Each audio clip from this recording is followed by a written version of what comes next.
So we'll see. Just got to wing it and inquire about what's going on here. Thought we back this off a tad, shall we?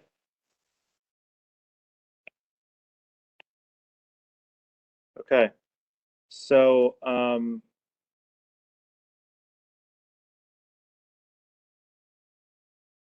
so this may or may not record. So just to let you know what's happened is apparently Zoom went through some sort of an update, so there's no more record function on there,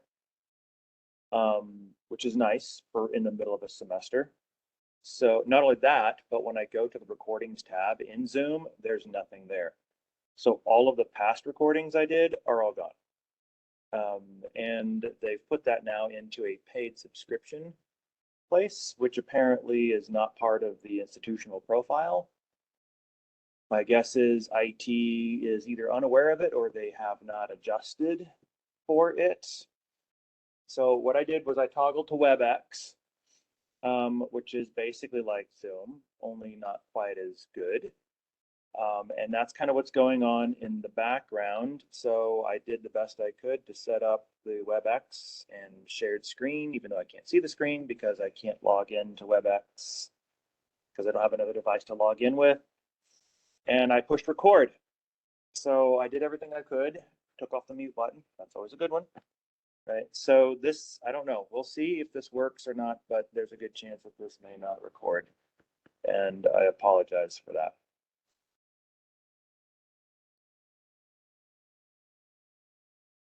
So the free Zoom, like the one where you don't have to pay anything for it, you only get like 40 minutes.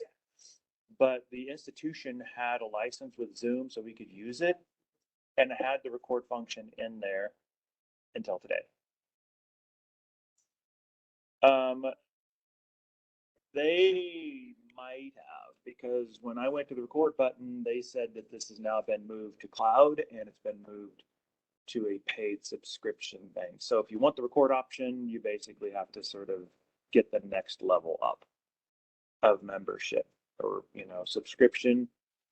So that's what happened, unfortunately, to us. So we'll see if WebEx does its thing, but we got to get business done one way or the other. So I apologize for that. Keep your fingers crossed. Hopefully WebEx will come through for us.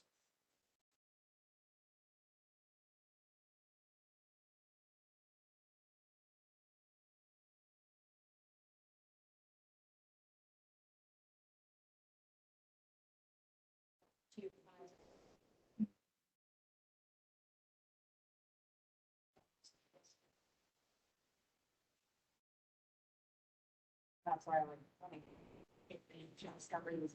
Well, the free Zoom, the one that's only 40 minutes, they may give you the record option on there because they cut you off in 40 minutes anyway. So yeah, we had it. So let's go ahead and talk about something. What I don't know. But we're talking about the neural regulation, and if you don't mind, I'm going to try to tootle on this in the background while I'm talking to you guys. So this is kind of where we talked about the cardiac centers, right? The acceleratory center and the inhibitory center. And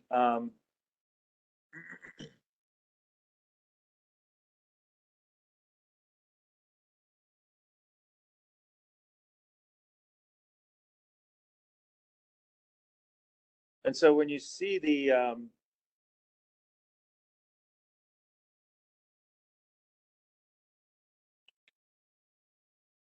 nervous system in terms of what's at the medulla oblongata, what you see is basically these two systems that are wired to your sensory inputs, and that's pretty typical. You have that kind of system all throughout your nervous system, so all these nuclei in here. And so what you'll see is basically you'll see these two nuclei here. So the blue side is going to be the inhibitory center, the red side is the acceleratory center, and then roped into that you have these sensory inputs coming from the body.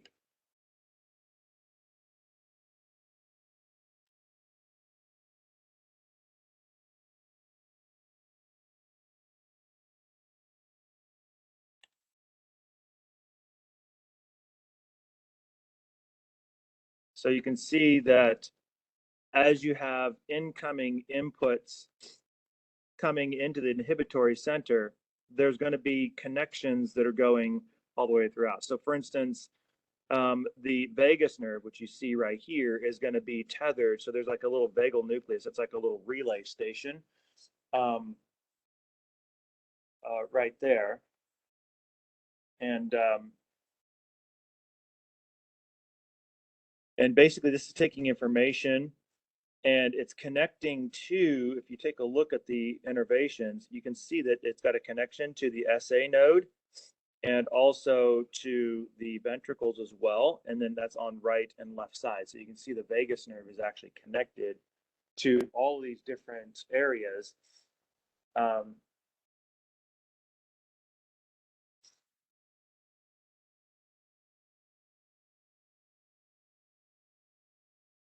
And so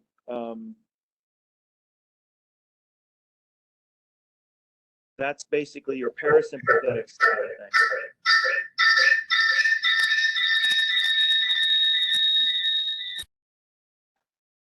I just logged on. So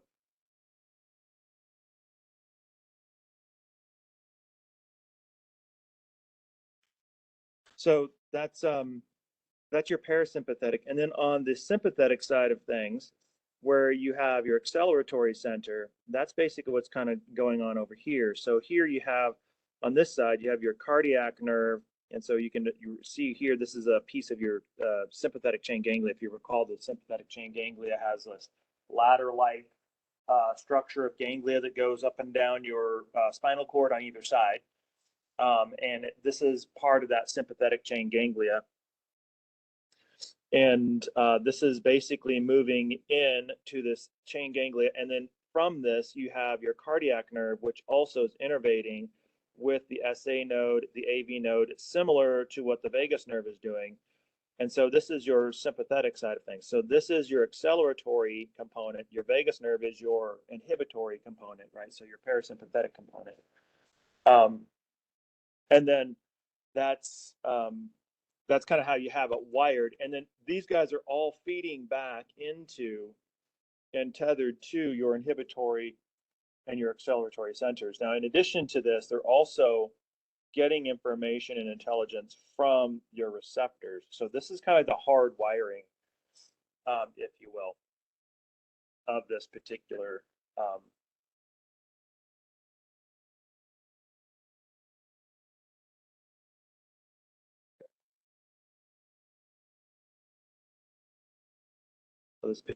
bit.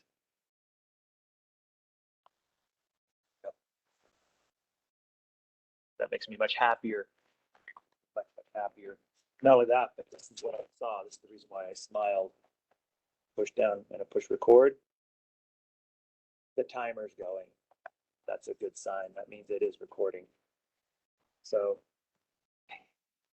may not get as much done today because of that, but at least it's recorded.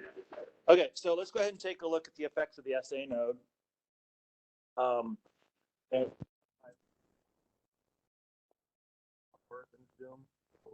slide clipping is overlaid. So basically, when you take a look at the SA node, you're going to have both connections to the sympathetic and the parasympathetic, right? So this is basically, remember, the automated firing itself is automated, right? So that's automatic. That's not the thing here. So this is just accelerating or decelerating. And so you have this innovation of the SA node with essentially an accelerator. It's like a gas pedal on the cardiac nerve side, rope into the acceleratory center, and then you have like a brake, right, which is the vagus nerve, the parasympathetic side, which is tied into the inhibitory center. In addition, controlling a neurotransmitter, right? We know this one, don't we?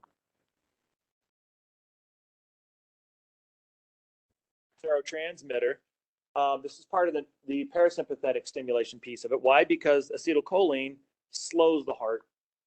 So it slows it down. So it works as an inhibitor. And then norepinephrine, right, which is a stimulator, speeds the heart up. This is actually kind of cool. There's actually a video out there, I don't remember where I saw it, of the old school days when we used to pith frogs, which is basically you just stick a needle up their spine and you kind of paralyze them, but they're still alive. Lovely. They used to do that all the time. Believe it or not, they used to do that in high school. You can imagine how mentally, the mental health wise, what a trauma that would be for a lot of dudes. If you've ever seen E.T., right, the scene where Elliot is freeing all the frogs, that's what they were doing. So, so this is a situation where you pith the frog. So the frog is alive, but it's paralyzed. It can't feel anything. And you do basically open heart surgery on the frog. So you can see the little heart in there beating. And then you take a couple of drops of acetylcholine and it'll actually slow the heart rate down. And you add a couple of drops of norepinephrine and it'll speed the heart rate up. So you can actually see its effect on the heart rate. It's very quick. What that tells you then is that there's receptors on the heart muscle for acetylcholine and norepinephrine. Okay, they respond very quickly. And these are basically what's affecting the SA node. But then if we get back to our cardiodynamics, because that's where we were, right? So we get to our stroke volume. Then we have the different things that are affecting stroke volume. So first of all, the reason why we talked a little bit about SA node is because obviously that affects heart rate, right? That's what we're talking about there. Acetylcholine affects heart rate. The inhibitory center affects heart rate. So that's what we're talking about. So we're talking about the components of cardiac output. And so that was the neural control of heart rate that we just finished discussing there. Now we're talking about the factors that are affecting the other component of cardiac output, which is stroke volume, right? So stroke volume, remember, is the amount of blood that's ejected during a cardiac cycle. And the main thing that affects stroke volume, if you recall, stroke volume is equal to your EDV minus your ESV, right? So your max fill minus your leftover. So what are some of the things affecting stroke volume? Well, you would imagine that it has to do, obviously, with EDV, right? So the things that affect EDV will also affect stroke volume. The greater max fill you have, the greater stroke volume you have, right? They're basically proportional. And it's inversely proportional to ESV, right? So the more leftover you have, obviously, it means the lower your stroke volume is because it's a negative term in this particular situation. So let's take a look at some of the things that affects stroke volume. The first one is what's called filling time. So this is the amount of time it takes for the ventricles to fill.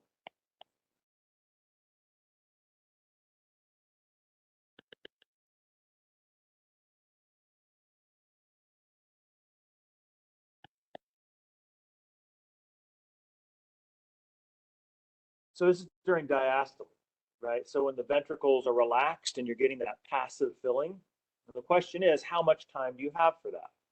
So the idea is the more time you have, and it's kind of a little bit of a balance, right?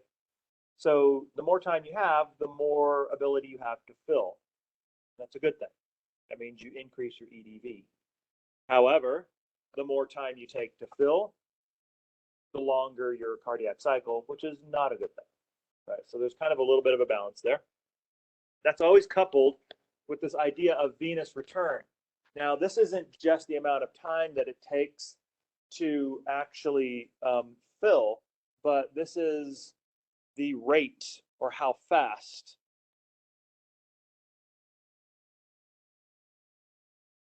the fill is. So you have two components here in fill, right? You have the amount of time it takes to fill, and you also have the rate at which it takes to fill. So how fast is it coming in and how much time do you have to fill it up? Those two. Obviously, the faster it comes in, the faster your fill time. You don't need a lot of filling time in order to get a good fill. Okay. However, the slower that return, the more filling time you need. So the two kind of go together, okay, in terms of your ultimate effect in terms of how EDV works. So these are kind of indirect effectors of stroke volume because they affect EDV, and EDV is a component of stroke volume. Okay, now let's talk a little bit about something that oftentimes confuses students, and that's what's called preload. Now, preload is an unfortunate term because it doesn't really give you any idea what it's talking about. Basically, what preload is the amount of ventricular stretching during diastole. The idea being that if you have good stretch, that is to say you're stretching your muscles out, then that means you're going to have a consequential contraction that's really good, and it's very it's very comprehensive, if you will, right? So there's good contraction. It's the same thing with skeletal muscles, right? If you're only half relaxed, you're only getting half tension. So if you want full tension, which is what you want in the heart, then you have to fully relax. And that's the whole idea of the heart. It's full contraction, full relaxation. You want to fully reset that system so that you can get another powerful, very good contraction the second time around. And so that preload will dictate how much volume you can take in. The better your stretch, the more you can take in. Makes a lot of sense, right? When you're squeezing a chamber like that, what's happening is basically it's contracting. You're squeezing the chamber down. It's a small chamber now, right? So if you don't stretch, that chamber's not going to open up, and you're just not going to fill it up, right? So directly proportional, that means that your preload is increasing, your EDV increases. The more stretch, the more volume. They're directly proportional. Okay. Now, if you don't have very good stretch, then obviously this is going to be reflective in your ability to produce tension, right? If you don't have a good maximal stretch, then you're not going to have a good maximal tension in that next contraction. And for your skeletal muscles, you don't care, as long as you have enough tension to lift your load, whatever you're carrying or lifting, right? But in the heart, it's critical because you have to make sure you get a really good, unified, a very, very good, high quality contraction so you can get all that blood out to the tips of your toes. Your tissues are relying on it, okay? So, since we have some talk about EDV, then let's take a look at EDV and stroke volume, right? Because that's really critical. These are the two, really important metrics that you look at in cardiodynamics. Why? Because if you need a certain volume of blood throughout your body, guess what? Your EDV is going to be determining what your max delivery is. And then, of course, your stroke volume is how well you deliver it. Now, you have two different windows or two different physiological states, right? Your parasympathetic and your sympathetic, your rest and your exercise.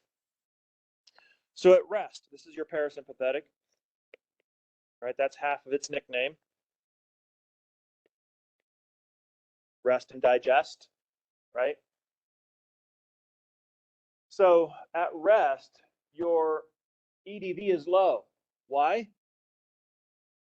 Because your demand is low. So you don't need a lot of blood, basically oxygen, because you're not doing anything. You're at rest. So your EDV is low.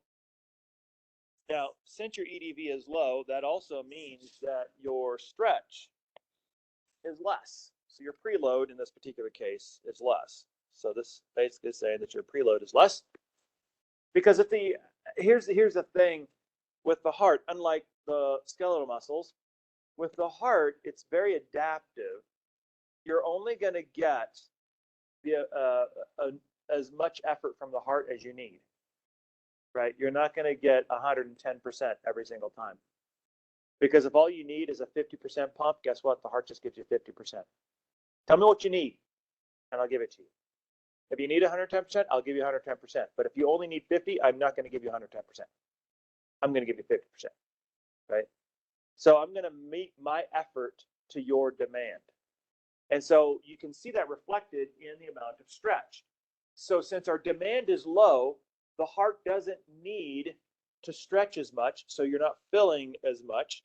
And it also means that you don't need to have as powerful a contraction because you're going to be able to get the blood to where it needs to go in terms of the volume. And of course, the consequential stroke volume is also low. Now, it doesn't necessarily mean that the heart just has like a lazy mode and a non-lazy mode. That's not what that means. You're probably not really going to perceive much of a difference between an at-rest beat and a resting beat. It's not like, oh, wow, this heart's barely pumping because I'm at rest. It's not like that. It's going to have a baseline. The variation between the two is very minor because the way that you change volume is not by how strongly you contract as much it is how often you contract. That makes sense? So a heartbeat, for the most part, has variation because of this, but the variation is not like a huge variation. So it's not like you're just laying on the couch doing nothing, and then you're just up working to death and you're not ready to pass out. It's not like that. It's like you have a pretty steady metric going on. But your stroke volume is lower because why? Your EDV is lower. So what does this mean? This means that basically your preload is low, which means your EDV is low, and that means your stroke volume is low, which means your cardiac output is low. So I tied all those together. So notice every single time you're going toward where? You're going toward cardiac output, right? That's where you're going toward. Now, what happens if you start exercising? So you get it where you start running. Well, obviously at that particular point, your demand increases, which also means that as your demand increases, your cardiac output has to increase, right? Because that's what your demand is changing. So when you see a change in demand, your goal is to change the cardiac output, increase the cardiac output, decrease the cardiac output, but it's to change the cardiac output. Okay. And now these are just some metrics about how you go about doing that.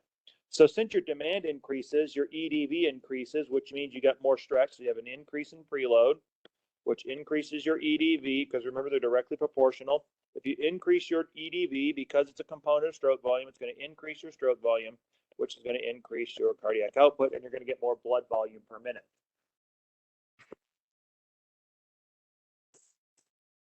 See how those tie together? So that's pretty typical of the cardiac. So that brings us to the Frank Starling principle. And this is kind of like an adaptation. So that kind of adaptive, that kind of the adaptability of the heart to match your demand, that's kind of bundled into this Starling principle. So unlike other muscles, the heart adapts its output to match the demand.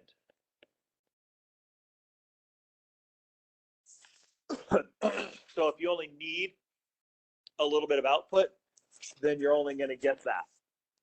If you need a lot of output, then you're going to get a lot of output. But it doesn't have like an overkill. You don't have excess.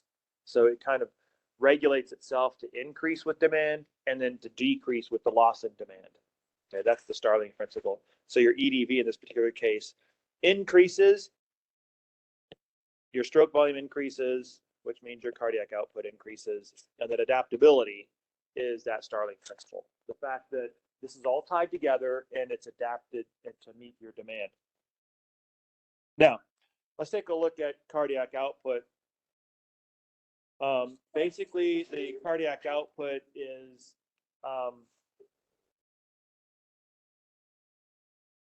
limited. So you can only limit it because you have stroke volume, first of all, right? So that means you're contracting your heart. But you also have this filling thing, right? This stretch thing that you're talking about, this preload. Well, a lot of times you can think it's like, well, wait a minute. If we want like a lot of volume, why don't we just like stretch like really, really, really big? We'll take in a big volume and then we'll be able to deliver that to the body, right? So more volume, the better. Well, the problem is you only have so much ability to do that and because you have physical limits, right? So for instance, your connective tissue is limiting you. You can't expand beyond the cardiac skeleton. Remember the cardiac skeleton? Cardiac skeleton is your framework. You can't overextend beyond the physical limitations of that framework, of that cardiac skeleton. And that's basically what we're mostly talking about. You also have this pericardial sac. You guys remember that little cellophane sac around the cat heart that you guys ran into? So that's the pericardial sac. You can't extend beyond that. That's your parietal layer. So you do have some limits. And then, of course, you just have the physical wall of the pericardial cavity itself, right? So you can't really extend beyond that. So there are some physical barriers. Your heart can't stretch without that. Right? Just so then ultimately we talked a little bit about ESV already. So ESV is the amount of blood that remains after ventricular systole, the contraction of your ventricles, because we also discussed why we can't get 100% of the blood ejected out, why it's typically around 60-ish or so percent, is because of the shift in pressures causing it basically to be impossible to get everything out because those pressure shifts that are happening inside the heart itself. Now, what about ESV? Now we looked at some factors affecting EDV, right? Now, what are some factors affecting ESV, right? So if you notice what we're doing, we're breaking down. We started with this, right? We broke down the factors that affect heart rate first. Then we started breaking down sequentially the things that affect stroke volume. We just talked about the things that affected EDV, and now we're talking about the things that affect ESV. So we're systematically breaking these down as components of cardiac output. And that's a healthy way to look at these cardiodynamic metrics because they all lead to cardiac output. So we already talked about preload, right? That's your ventricular stretching. How well do you stretch? That kind of sets up your capacity. So this is what you can do by your stretch. The other thing is also contractility. Now, contractility is basically the force of the contraction. So you can imagine now contractility basically, if you have, and it is related to preload because the preload just sort of sets up the parameters of your force, right? So like, for instance, if you only have a little bit of stretch, then that's as much tension as you can create. And so this contractility is basically the ability to be able to contract and create that force itself. So if you have a particular amount of stretch, remember your stretch is doing two things. In the skeletal muscle, it was only doing one thing. It resets your muscle so that you can contract again. And the heart is doing two things. It's doing that. It's resetting your muscles so that you can contract again. But it's also opening up the chamber so that you can fill, right? So it's also got this sort of chamber bit to it as well. That's a secondary thing. So for a given preload, you're going to have an opening of the chamber so that you can fill.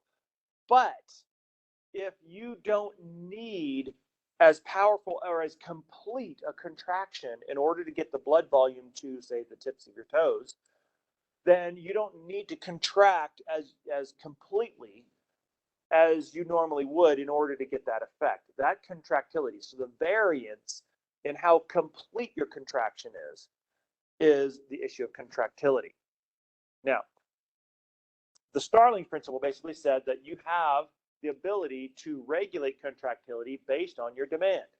So if you don't need a super complete contraction in order to get the job done, then you're probably not going to have complete contractility because you don't need it.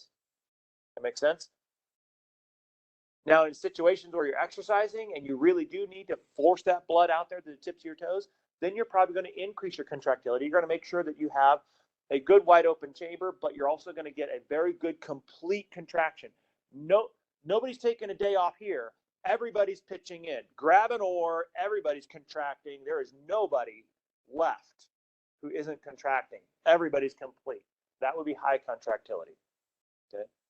And the Starling principle says that the heart is able to adapt how aggressive that is to suit its demand.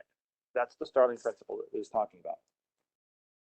The other one that we see, which is very confusing for students, is the afterload. This is basically the amount of tension the ventricles have to produce in order to open the aortic blood and to get ejection. So if you think about it this way, remember we talked about the submarine hatch underneath the ocean? We said that the force of the ocean is pushing down on the other side of the submarine hatch, and the submariner can't get out, right? Because the pressure that he's putting on it is lower than the pressure of the ocean sitting on top of that hatch.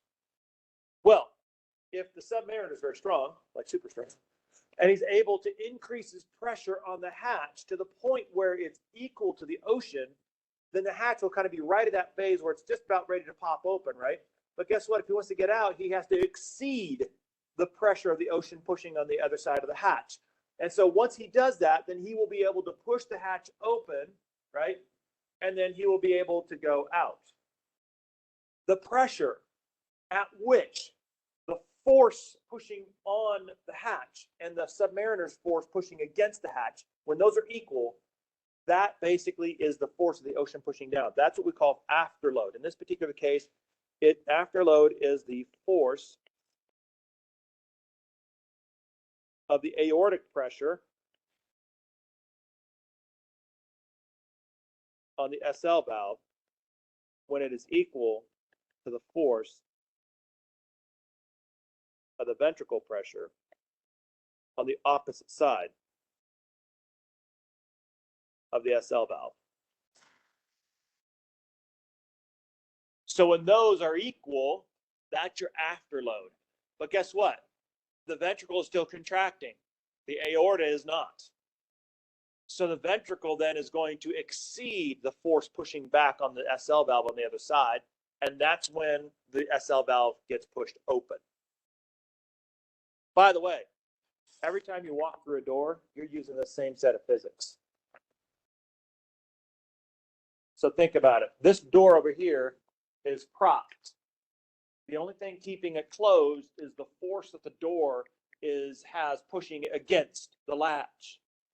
If I go over here and I push against this door and I equal its force, it's getting ready to pop open. That's the force of the door pushing against me. Once my force exceeds the force of the door, then I will open the door and I'll be able to be ejected out of the door and leave the room. As I keep leaving, yeah, I'm gone. Okay, yes. Right, so that's basically ejection. So every single time you go through that door, you're doing the exact same thing that your left ventricle is doing. Your pressure against the door initially is not strong enough to open the door. Then it gets to the point where it meets the door and exceeds the door, and you push the door open. And then what happens? You go out the door. That's ejection. That force of the door pushing against you right about when you're ready to open is the afterload. So this is the force that the left ventricle has to get to in order to be able to deliver blood. But guess what? It has to exceed that by a lot, doesn't it? Because it's not good enough to just meet the force or even just to overcome the force just a little bit. You have to have enough force to then be able to shoot that blood all the way to the tips of your toes. So that force has to be significantly higher, right? But to open up the SL valve, that's what we call afterload. So contractility, basically, the things that affect contractility, because these are dynamics, right? We said that these are factors that affect ESV. That's why we're talking about these. So what affects contractility? Well, obviously autonomic activity. So you basically have neural integration there and hormones. That probably doesn't seem surprising, right? Because that seems to be the theme of the day. So the nervous system and the endocrine system, that affects your contractility. So what are some examples here? So let's take a look at sympathetic stimulation. So if you take a look at the norepinephrine release, typically there's a couple of places norepinephrine comes from, right? So we already know about the adrenal medulla, right? That's where norepinephrine comes from. However, norepinephrine is also released by postganglionic fibers of some cardiac nerves. Okay, so those are it's another area where norepinephrine is released from, in addition to the adrenal medulla. So you have epinephrine and norepinephrine from the adrenal medulla. You only have norepinephrine from the postganglionic fibers. So you have two sources of norepinephrine, one source of epinephrine. Now, what does this do? It basically, and this is the key phrase right here, it causes the ventricles to contract, but not just contract, but contract with more force. That basically means a complete and ultimately powerfully efficient contraction. When you do that, then you increase your injection fraction and it decreases your ESV. Why? Because you're getting more of it out. So when you increase your ejection, that means you have less left behind. And that reduces your ESV, which, by the way, increases your stroke volume, which increases your cardiac output. Okay. Now, what about the parasympathetic side of it? So parasympathetic side of it is driven by our good friend acetylcholine. Right? And so this is going to be released by who? By the vagus nerve, whom we already said was wired for the parasympathetic innervation of the heart. So the cardiac nerves are releasing norepinephrine, and the vagus nerves, or the parasympathetic side of it, is basically releasing acetylcholine to slow things down. And this will reduce, again, the force of contraction, so less complete.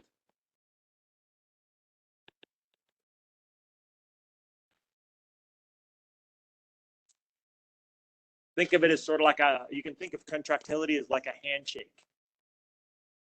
There's a lot of variation in a handshake, isn't there? I grab your hand, and it can just be like the dead fish.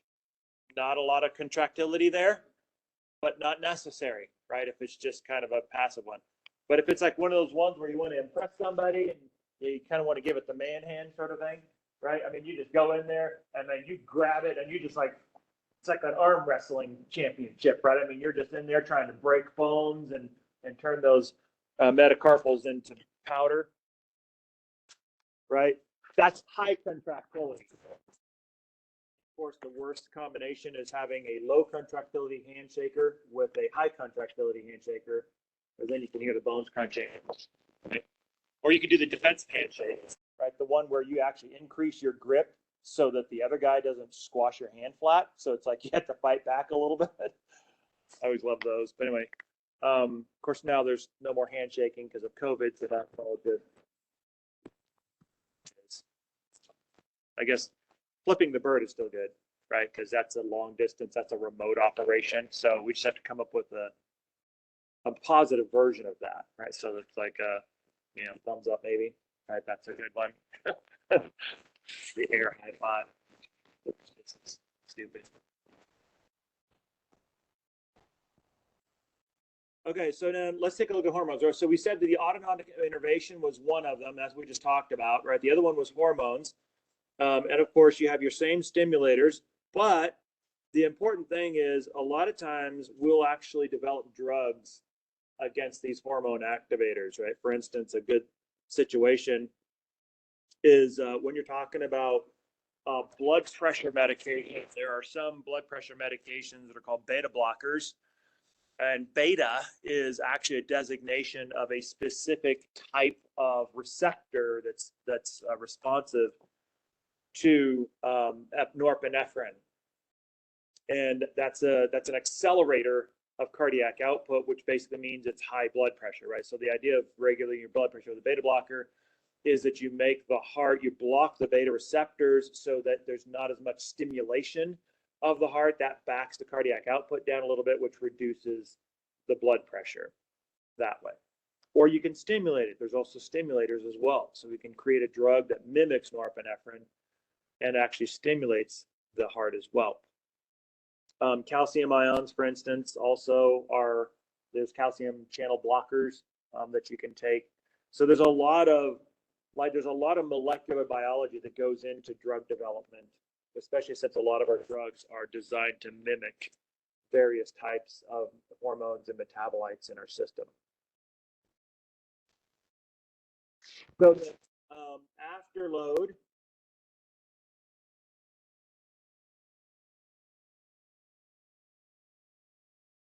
is basically, when you take a look at the afterload, this is the pressure remember this is the pressure of the blood in the aorta, the aorta, that's pushing down. So what affects that? So basically anything that restricts arterial blood flow, because restriction of arterial blood flow will increase blood pressure, which then increases afterload. And then of course, as your afterload increases, it's inversely proportional. Your stroke volume decreases, which means your cardiac output decreases. Why does your stroke volume decrease? Because we already know that increasing afterload increases your ESV, which will increase your stroke volume. So that is basically how all those are tied together. So this is one of the reasons why when you talk about blood pressure and you talk about things systemically that are causing blood pressure changes, constriction of a blood flow in your arteries, like for instance, plaquing, because we eat a large French fry every day from McDonald's, chased down with a milkshake, which is basically like a sweet French fry, essentially, and delicious. Right? But that's going to increase your LDL, which will stick in your arterial liner, and that'll start to create obstructions in your arteries, which will have a restricting effect on your arterial diameter, which will increase blood pressure. That blood pressure will increase your afterload, which will increase your ESV, which will increase your stroke volume, which will decrease your stroke volume, rather, which will then decrease your cardiac output. So your heart then obviously responds by beating harder and faster, and then that's where everything gets all wonky. So that's kind of what happens with that. It makes your cardiovascular system work harder to maintain the same volume, and that's not good. The more you make your cardiovascular system work, the more seconds of life you're shaving off the back end of your life. That's the way I always look at it. This thing of French fries is going to shave probably a few minutes off of my life. But that's okay, because I don't want to live till I'm in my 90s anyway, because I know me, quality of life will not be there. Yeah. Probably. And I probably won't be able to walk very well, and my body will just be a train wreck. 80s maybe, 90s, it's pushing it, right?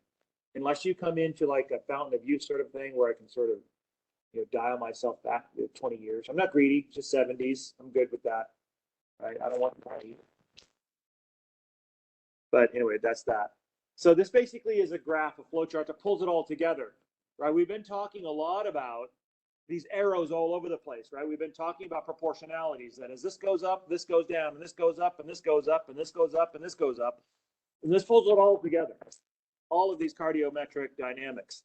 So this is your venous return. You can see as your venous return goes up, your EDV goes up, right? Which is directly proportional to preload, which means your preload goes up. And as your end diastolic volume goes up, so does your stroke volume, and so does your cardiac output, and that's what you want, right? Your filling time, as your filling time goes up, so does your EDV, which is directly proportional to your preload, which also goes up. And that's going to increase your end diastolic volume, which is going to increase your stroke volume, which is also going to increase your cardiac output. Now, what about contractility? Remember, we said there's three major things that affect contractility: your sympathetic stimulation, your parasympathetic stimulation, and of course the hormones, right? This is your epinephrine, those sorts of things.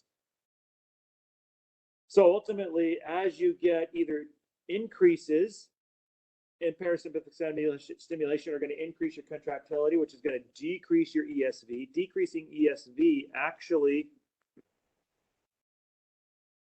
is a good thing, because decreasing ESV will increase your stroke volume, which will increase your cardiac output. Now you get the same thing if you decrease, if it's decreased by parasympathetic. So if you decrease it by parasympathetic, it's going to increase your ESV, which is going to decrease your stroke volume, which is going to decrease your cardiac output. But guess what? It's parasympathetic, so you don't need the extra cardiac output because you're resting, right? So that's not a bad thing. That's kind of a normal thing. That's your downshift, that one. And then, of course, your hormones, which can be either excitatory or inhibitory, will do the same thing. And so here you're basically messing with ESV. Now then, afterload feeds into this with vasoconstriction and dilation, right? So vasoconstriction basically will increase your blood pressure, which will increase your afterload, which increases your ESV, which decreases your stroke volume, which decreases your cardiac output. If you decrease your vasodilation, basically what's going to happen there is you're going to drop your blood pressure. That's going to drop your afterload, which is going to drop your ESV. Dropping your ESV increases your stroke volume, which increases your cardiac output. So you can see how all these tie together. Ultimately, we all go to the same place, don't we? Cardiac output. So what your heart is doing at the end of the day is cardiac output. It's the volume that's being pumped per minute. And not only that, but you can see how pervasive all of these different parameters are that affect that. And each one of these have regulation to them. Okay, so that's the end of 20. But I'm ready for this.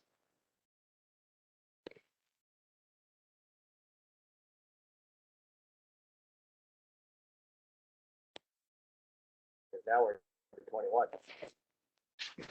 Yay, finally there. Okay. So blood vessels and circulation. So like I said before, this is going to be less anatomy and more the physiology piece of it. Okay, so let's take a look at the blood vessels first. So construction of the blood vessels themselves. And so blood vessels can be classified in a couple of ways. They can have either a histological or a size designation. So you can kind of classify them by structure and size, but ultimately there are different sizes of them essentially for the distribution. So now let me kind of go back to our distribution model, right? Our economic model. In chapter 19, we talked about the trucks carrying the product. In this case, the product was oxygen, right? In chapter 20, we talked about the central warehouse, right? The delivery system where you had the product stored and now it's got to get distributed throughout the body.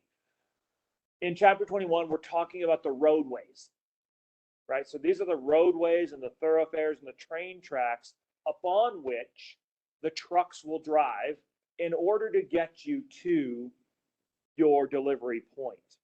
So you can think of chapter 21 as a study of the physiological interstate system that connects your body to the distribution of oxygen so that everybody has a supply of oxygen and nutrients which they need in order to grow and survive.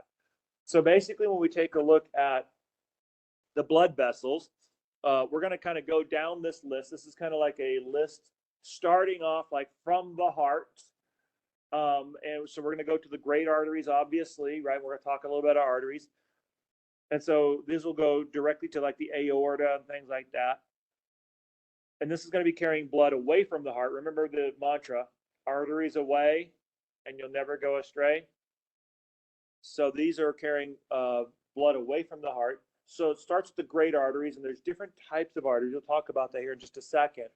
But that's going to deliver blood out to the periphery of the body until you get to smaller artery types of vessels called arterioles. So usually the OLE or the IOLE suffix is a diminutive term for an artery. So it's a diminutive form of an artery. It's like a mini artery.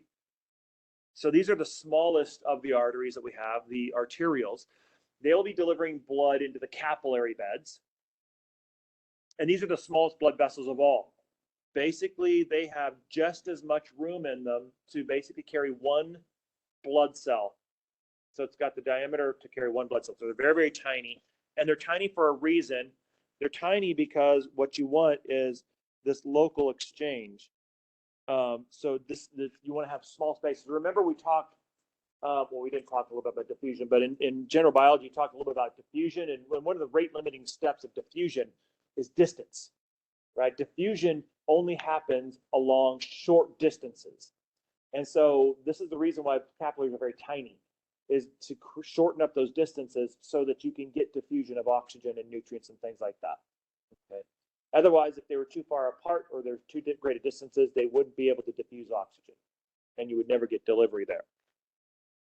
Then once you do your delivery, you deliver your oxygen, your nutrients, you pick up all the metabolic waste and the carbon dioxide, and then you collect it all up on the venous side of the capillary bed, which collects into the diminutive vein, the venules, which collects blood from the capillaries, and then they sort of merge with larger and larger blood vessels and veins as it makes its journey back to the heart. So it's very much like a tributary system. If you're familiar with watersheds, which we're actually part of a major watershed, the Midwest watershed, right? South Platte and the Cherry Creek are tributaries that ultimately will feed into the Mississippi. But the Cherry Creek is really tiny. If you've ever seen the Mississippi, it's a massive river, right? It's the largest river in the U.S., I believe. It's like what, third or fourth largest, I think, in the world. That's a pretty big river. So this is like a tributary system where you have smaller vessels merging with larger ones, and then kind of collecting up blood on their way to the heart. Now, when you take a look at the largest of the blood vessels, these are the ones that we talked about before, great vessels that attach to the heart. For instance, the pulmonary trunk, right, whose job it is to carry blood to the right, carries from the right ventricle heading to the lungs, right? That's your pulmonary circulation. So this is the right side. And of course, the aorta on the left side, which is the systemic circulation. This is the one that's carrying blood from the left ventricle out to the periphery of the body, right? And so a lot of times it's helpful to sort of designate that distinction, right? So you have the right side and the left side. So the right side is your pulmonary circuit, and the left side is your systemic, basically telling you where that blood is going once it leaves the ventricle. And so pulmonary trunk and the aorta, we're pretty familiar with those guys at this particular point. Now we're going to foil the great ones, right, the biggest of them all, with the smallest of them all, which is the capillary beds. And so these are super, super small in diameter. Their walls are very thin. So the structure of a capillary is very intentional. Why? Because capillaries, this is basically the physiological bullseye.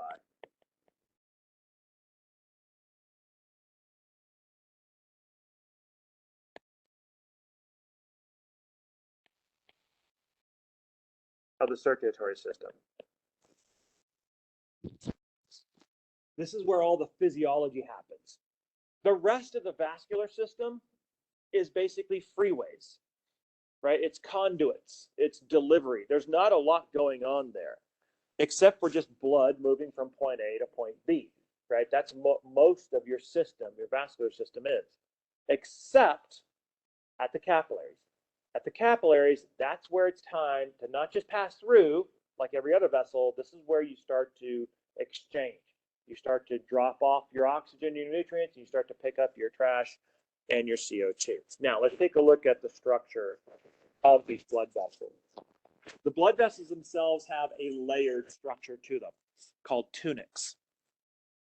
Tunica. Right? So the inner layer is the tunica intima.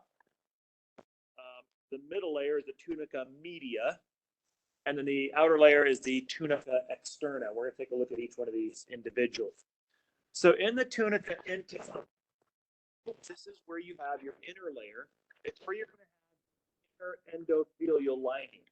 This is the inside, basically, of your blood vessel. So you're going to see your simple squamous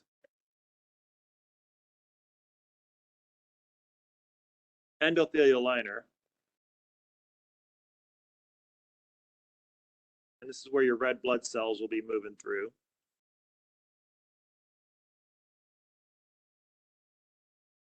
And then there'll be a connective tissue layer outside of that, which makes a lot of sense, right? Because remember, every liner, epithelial liner, has to have minimally at least a basement membrane, right?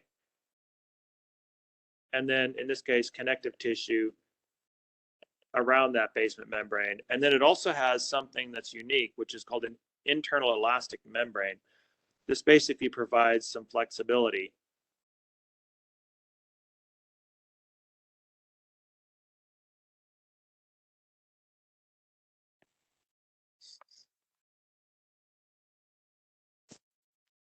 So this flexibility then is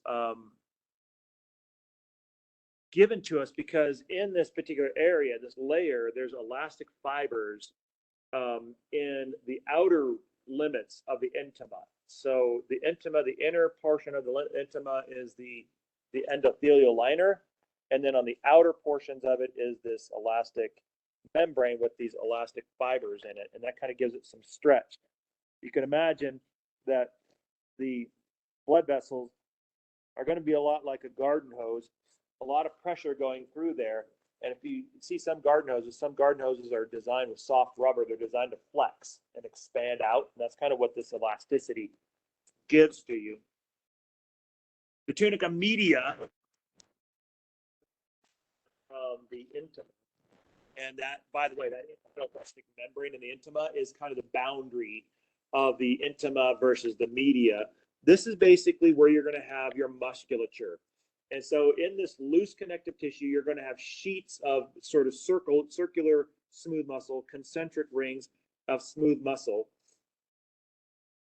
And so ultimately, you'll have different layers of the media, but you'll also have an external elastic membrane of the media, which basically separates the media from the externa. So similar to the internal elastic membrane, this one separates or marks the boundary between media and externa.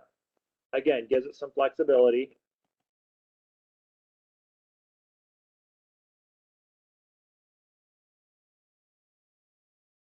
But the smooth muscle basically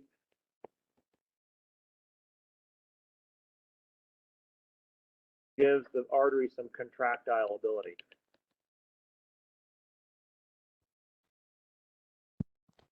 You don't just have a long tube, you have a long muscular tube. Okay, so that kind of gives you the ability. But since they're concentric, that force of contraction is going to be more like dilation and constriction. So it's going to be like an aperture, like a sphincter, right? So it's going to be a dilation restriction kind of a motion. It's not going to be like undulating waves like you see in the digestive system. Now then, once we get to the external elastic membrane, we get to the tunica externa. And the tunica externa is the anchor to adjacent tissues. Does this sound familiar? This is like the third time now that we've run into the same pattern. You have typically an epithelial liner on the inside, on the innermost layer. Something in the middle, depends on the tissue, but usually on the outside is going to be this connective tissue layer. Whose job it is to do what? To integrate with surrounding tissues. That's exactly what the externa is doing. And so you have collagenous fibers, right? That's connective tissue, by the way, if you're wondering, and elastic fibers for flexibility. That's connective tissue. So this is basically allows you to weave into surrounding connective tissue. So when your arteries are running through your musculature, do you guys remember dissecting the cat muscles in AMP1? Remember the sheets of connective tissue in the muscle compartments that wrapped around that and those arteries running in there? Well, those arteries can tether with their externa and weave into those sheets of connective tissue, the fascia, in order to keep them stabilized so that they're delivering a pathway. Now, when you guys started looking at the arteries in the cats, did you notice that when you started getting there, dissecting them, they started getting all out of position and they kind of start wiggling around and moving around? Well, guess what? You don't want it to do that in your body. So you anchor this to your surrounding connective tissue, your fascia tissue, which is also bundling up all your muscles and all your other organs, right? This stuff isn't just flopping around in there. It's all basically wrapped up in connective tissue, fascia, layers and sheets of connective tissue, and it's bundling up these arteries through your externa. There's a reason why all of your tissues tend to have the same common theme. You have a physiologically active inner layer, like the endothelial layer in this particular case, and then you have an outer layer that's a connective tissue. Why? Because you're bundling it all together in a nice, stable package. In this case, you got your blood flow. Now, the externa, this is for arteries. In veins, the externa will have elastic fibers, and it'll also have a little bit of smooth muscle cells as well. That's kind of a little bit different. Veins are a different construction than arteries, and we'll see that here in just a second. The other thing we also feel in the externa is the structure called the vasa vasorum, which is Latin for the vessel of vessels. Now, what does this mean? This is basically a network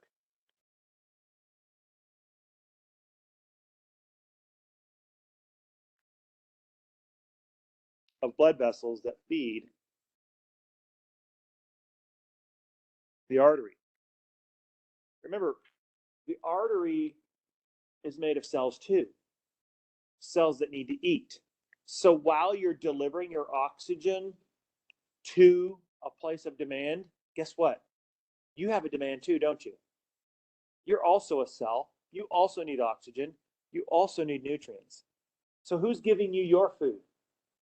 Right? If you can't skim off the top, then who's giving you your food? Well, that's what the vasa vasorum does. Basically, it's a series of small arteries and veins, a small one that you see in larger arteries and veins that basically supplies these media cells or the smooth muscle cells with their nutrients and the tunica externa cells with their nutrients so that they also have a blood supply. Sound kind of familiar? Kind of like the coronary system, right? Where you had basically a separate vascular system to feed the heart muscle cells while the heart was busy feeding everybody else, right? So that's a common thing. So it's kind of what it looks like. Here's your artery and your vein. So let's start off with your tunica intima. So here you can see your endothelial layer here, lined out in the red.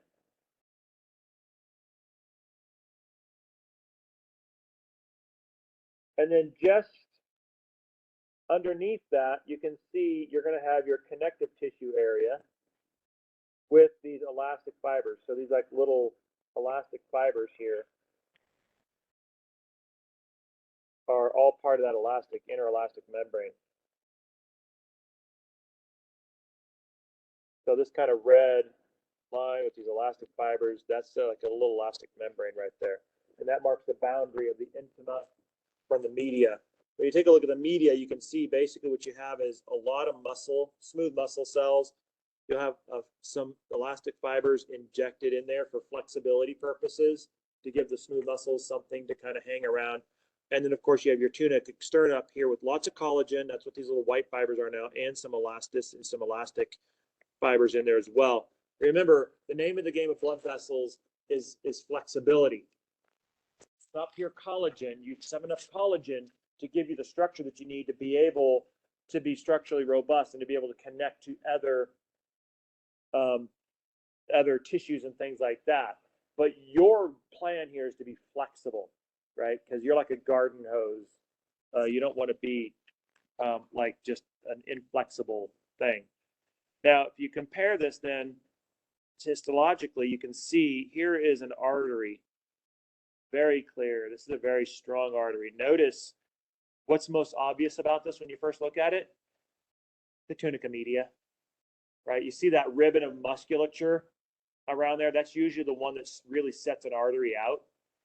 As a matter of fact, when you guys are looking at like the histology slides, and you're looking at where we said the liver, like how do you determine what's the portal venule versus the portal arterial versus the bile duct?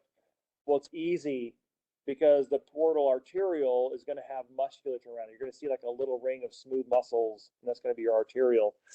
The vein, on the other hand, if you notice, is no media. You have no musculature there. This is basically a very thin layer, usually of intima, and a very large lumen. Whereas the artery tends to have a very small lumen, or the inside of it. So they can be quite distinct when you actually look at them histologically. So comparing it now to the vein.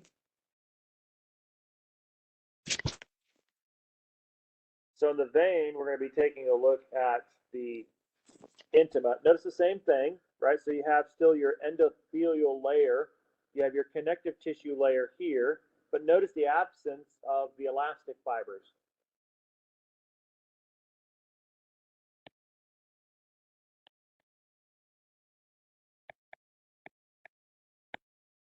And then you go into the media, which is smooth musculature. Also notice the absence of elastic fibers. And then, of course, your tunica externa, which is mostly collagen.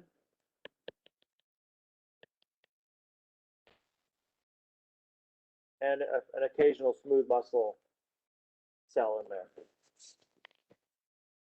So you can see not quite as much going on there, and that's for a reason. So let's take a look and see if we can't itemize some of these differences.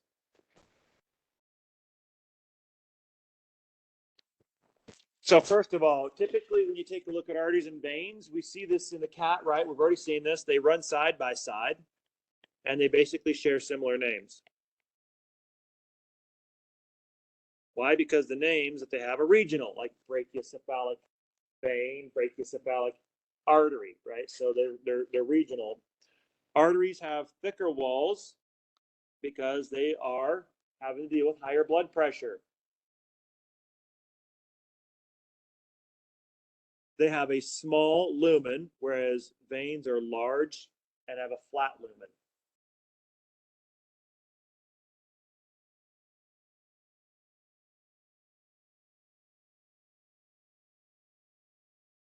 The liner of the veins, they contract differently, right? So arteries contract differently than veins. So we'll take a look, we'll talk about how this works. We're going to talk about how the veins and the arteries are working as we deliver blood through them. Arteries will have folds, they're more elastic. Veins have valves. Arteries do not.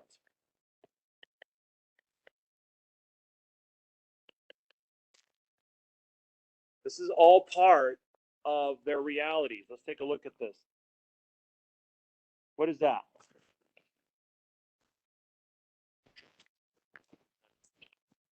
That's your heart. So we're going to start with the arterial side. First of all, from the arterial side, you start off with the great vessels. You're going to go through the aorta. You're going to descend. You're going to go somewhere in your body through a bunch of different arteries, and then you're going to end up in a capillary bed. And then you're going to be collected up in the venous side. Your venules are going to be collecting up. They're going to go back up to your heart and then into your right side. So the arteries basically have high blood pressure in them. Why? Because they're getting the force of contraction, right? That heart's force of contraction is being delivered by the arteries. So it's like a fire hose inside the arteries. Inside veins, they have much lower blood pressure. Why? Because they're further away from the heart. So they don't really feel the blood pressure the way the arteries do. And so this is actually evident in their structure and the difference between their structures. So we take a look at the arteries. The reason why arteries are elastic is because they have to absorb pressure. Think about it this way. It's just like a garden hose, right? You want a nice little flexible garden hose because when that pressure comes through,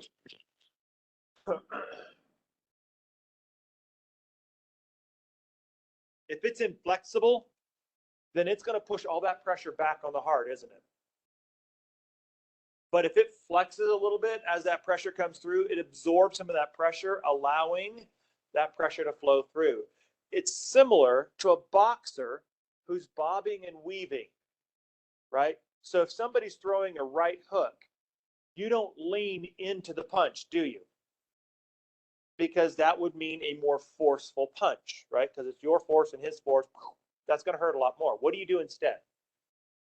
If you see the hook coming in, you go the other way, right? You're elastically flexing in the opposite direction. Why? Because you're absorbing that energy, so it's not quite as damaging to you. The same thing's true here. The reason why arteries are elastic is because they have to absorb this pressure and it kind of spreads that pressure out, absorbs some of that pressure so that you can pass that along down um, the vascular system. Now, arteries also have a little contractility of themselves, right? Because remember, they have smooth muscle, and so they can change diameter in order to adapt to this pressure coming in. And a lot of times, this change in diameter, which is called vasodilation or vasoconstriction,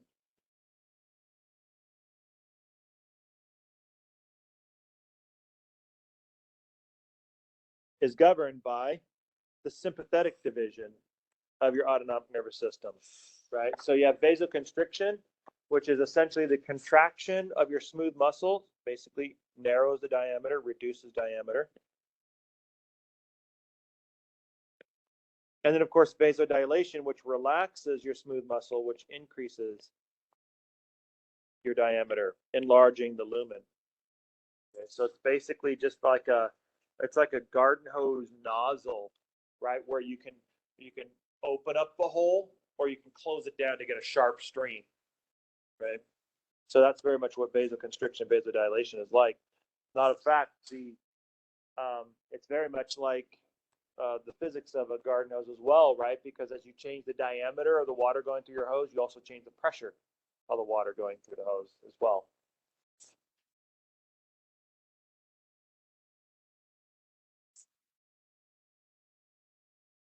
Okay, so let's take a look at what some of the effects of vasoconstriction, vasodilation are. So the vasodilation and vasoconstriction has an effect on, most importantly, the afterload of the heart. Remember the afterload? This was the pressure of the aortic blood on the SL valve, right? So constriction will affect that. Why? Because it changes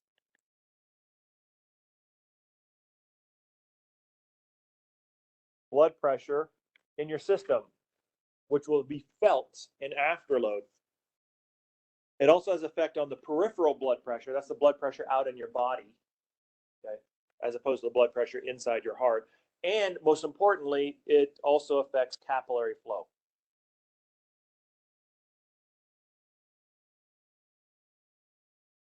This is basically the blood flow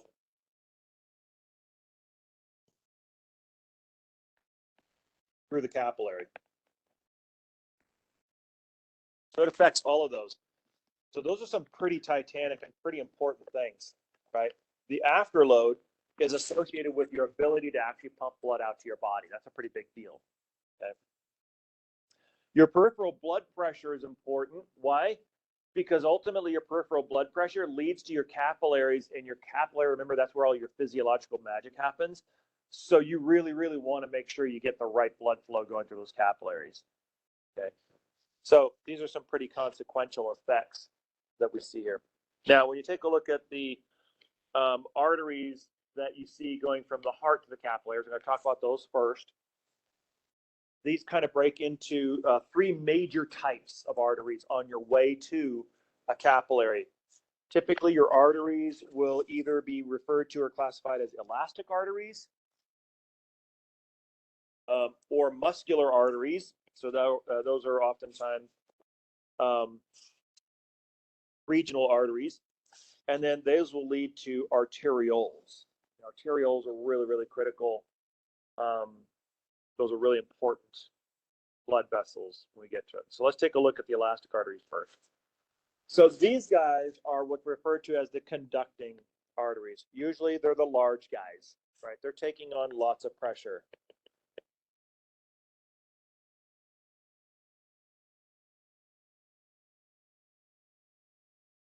So it's like the beginning of the fire hose, right? So they're taking on a ton of pressure from the left ventricle. This is your pulmonary trunk and your aorta.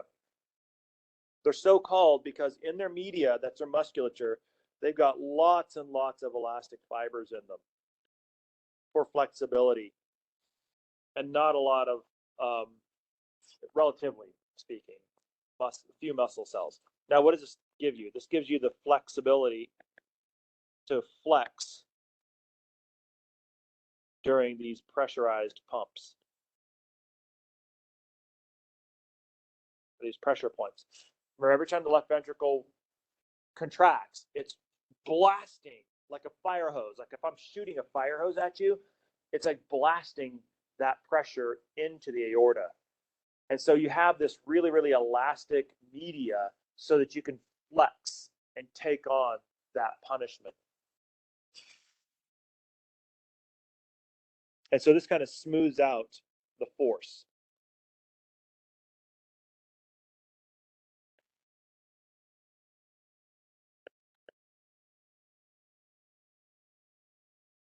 So before you deliver to the muscular arteries, you kind of sort of smooth out the force a little bit so that it's not so jarring.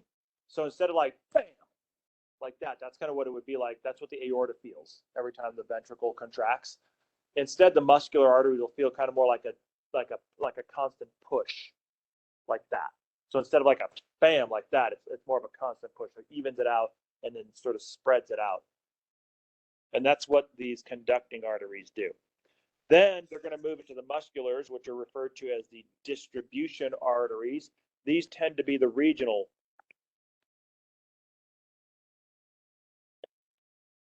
arteries. So these are most of the medium size. They're most arteries, right? So most of the things that you guys studied were muscular arteries. So when you were looking at things like the gastrosplenic or the superior mesenteric or the inferior mesenteric, those would be like the renal arteries and things like that. Those are muscular. Those tend to be delivering or distributing blood to regions of the body itself. And typically, this is typified called muscular because they have a lot of musculature in those tunica media layers. Okay, so a lot of muscles there. Then the musculars are going to be bringing the blood to the arterioles. The arterioles are relatively small. They're not as small as capillaries, but they're relatively small. They don't have hardly any tunica externa.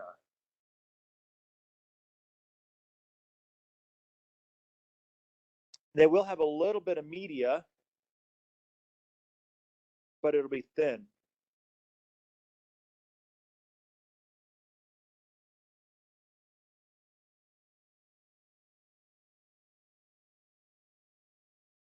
So this is basically where the blood has kind of like gotten to a small trickle. And so you don't need a lot of structure to handle this anymore, right? So that's why you have just a little bit of smooth muscle around it. These happen to be, however, very, very consequential because the arterioles are what's referred to as the resistance vessels. So the reason why the arterioles are important is because these are the major vessels controlling blood pressure. What they're called the resistance vessels.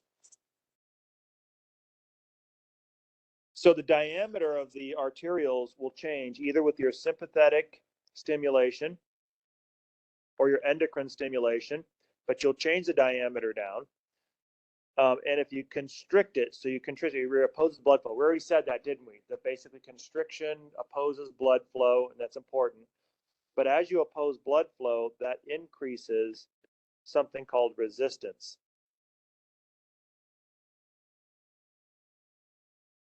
And that resistance is typically occurring in arterioles.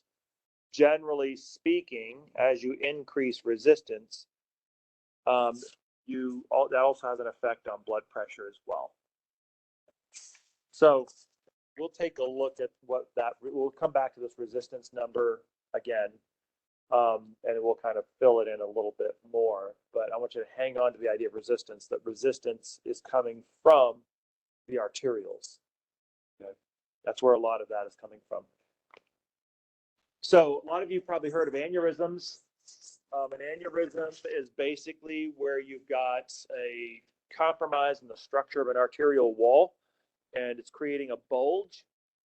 And then, of course, ultimately, if this weak spot is persistent and you kind of get a persistent bulge, then it could get to a rupture, which is usually, depending on where it is, that's a lights out moment.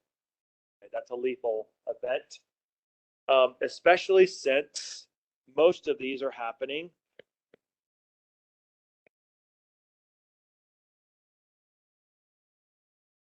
in high pressure arteries. So the high pressure has wear and tear associated with it.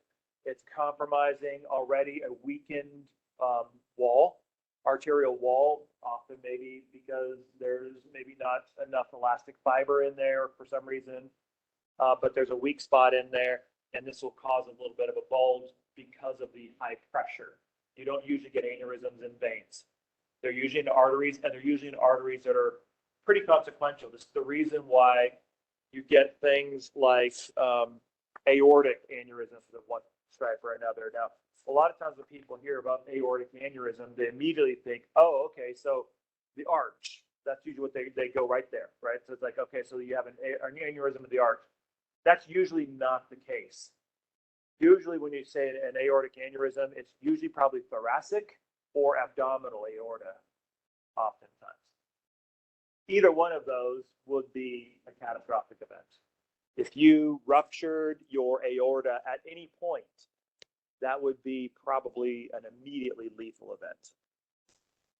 And it's not even close. It's like it's not, if you've ever seen the progression of an aneurysm to rupture, when somebody has an aneurysm like that, it's like they literally just drop to the ground. I mean, it's like there's no paramedics involved. There's no rush to the hospital. Usually it is just like you're alive 1 second, the next second you're dead on the ground. It's very fast because of the fact that when you rupture something that has that much pressure in it, it's such a catastrophic fail that it's a complete fail. The other big one is cerebral aneurysms, right? So this is basically another situation where you get a rupture in the cerebral area. Of course, then what that does then is it denies, whenever you have a rupture in the blood vessels in your brain, it obviously the blood pools, and that's a bad thing, right? Because that's going to create pressure in your subarachnoid space, and that's going to be a problem as well. It's going to probably cause swelling in the brain and so forth. But more importantly, what really causes that is where you're rupturing, the blood is spewing all over the brain, which means there's an area of the brain that's not getting that blood because it's spilling everywhere, and that area of the brain will die. And that's what causes the cerebral aneurysm, right? Which stroke, essentially, right? A stroke is essentially where a part of the brain loses blood supply for one reason or another. And in some cases, it can be a clot that could cause a stroke, or it could be an aneurysm that could cause a stroke because the deficiency of where that blood was supposed to go there anymore, and so that part of the brain dies, and that causes a stroke. If that happens to be in an area that's very, very sensitive, then that could be another one of those situations where you're alive 1 second, you're dead the next.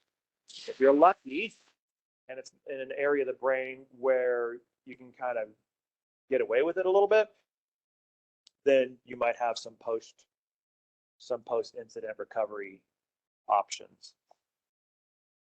But it would essentially be a stroke. And the idea is, when you take a look at a stroke, and this is kind of like always the important, I always like to draw this out because a lot of people, especially the medical type people, they just go straight into the medical part and they don't really stop to think about what this actually means. Just think about this for a second. When you have a stroke, it's a part of your brain that's being deprived of blood. How quickly does that happen? It's like very quick. Right? So if you shut off the distribution to your cells, it's not like a long drawn out, like, oh, I'm not feeling so great. No, it's like instantaneous. That's how quickly your cells will die if they don't get this oxygen distributed to them. Not only that, but in your brain, it's permanent, right? So a stroke victim, when they recover, they're not recovering that part of the brain that died. That part is gone for good. Usually when a stroke victim recovers, they're doing one of two things. They're just adapting their behavior to the deficiency that they've got. So if they're slurring their speech, they will always be slurring their speech. A good example of that is Dick Clark. I don't know if you remember Dick Clark, but he lived forever, just about, right? Had a stroke, and then he started doing his New Year's Eve things after a stroke, but you could hear that his speech was still slurred. He didn't get that back because that part of his brain had damaged. What he did was he learned how to work around it. The other thing that stroke victims do in recovery is they can rewire their brain to adapt to the deficiency. And so what looks like they get a recovery of function, it's not really recovery of function. What they're doing is they're reconnecting their brain to work around it. So they're kind of doing the same thing differently, but that part of the brain that normally is supposed to do that job isn't doing it. It's other parts of the brain that are rewiring themselves to do that. Now that gets harder to do as you get older, which is a lot of the reasons why you don't have a lot of robust rewiring in the brain, because usually stroke happens in older individuals. Okay, so this is nothing actually. This is the visual of all of our discussions here. So here you can see your elastic arteries up here. So basically lots of elasticity in that tunica media, giving way then to the muscular arteries. So this is like your aorta, then taking it down to your muscular arteries. You can see this nice thick tunica media, so-called muscular. They basically will move it down into the arterioles, which are fairly thin. Notice no externa. You've got a thin layer of smooth muscles in your media. And then these will deliver it to your capillaries. And you have really three different structures of capillaries. So this is what's called the continuous capillary. We'll take a look at that here in just a second. This one's called the fenestrated capillary. You can see it looks like a sieve, basically. That's why it's fenestrations. And so the capillaries will deliver the blood, exchange all the oxygen and the nutrients with the surrounding tissues, collect all the garbage and the CO2, and then they'll recollect in the veins. As you get to the venules, you'll see you have just the endothelial liner and a tunica externa. Very simple, the venules are. And then as you start to move up into the medium-sized veins, you should get a little bit of a ribbon of media around there, but still mostly externa and endothelium. And then as you start to move up into the larger veins, we're talking about the inferior vena cava, superior vena cava, those kinds of guys. You can see you've got a thicker externa, but your media and your intima haven't really changed all that much. Why?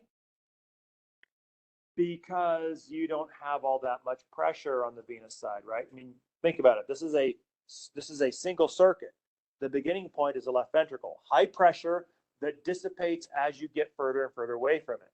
So the blood that's the furthest away from the left ventricle is the blood in the superior vena cava that's getting ready to move into the right side, right? So that's basically gone all the way to the end. So it feels very little left ventricular pressure at that point. And you can see that in the structure. So you don't need a lot of this extra structure that you see in the arteries because your pressure dynamics are different. So those are just the big blow up images of it.